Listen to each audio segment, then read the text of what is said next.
देख के चले इसको पकड़ अभी ना पकड़ा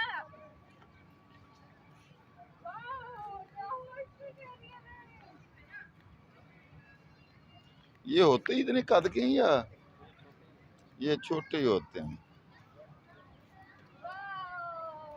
दुआ को छोड़ देना, दुआ वैसे पकड़ी रहेगी। बड़ा ऊपर से पकड़ के रखो ऐसे। वही ये काम ठीक है, और दूसरे चूल्हे से ये काम ठीक है। लो तुम साथ साथ इसकी वीडियो बना लो। चलो तो साथ खड़ी है।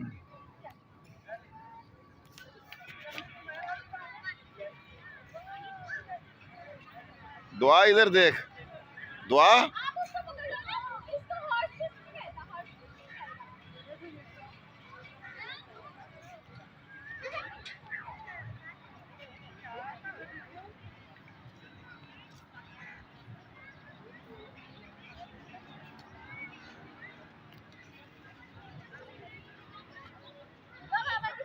इधर देख। वाह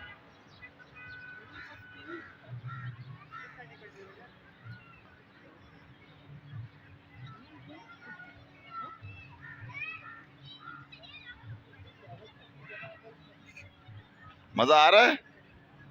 हाँ हाँ दुआ बेटा, दुआ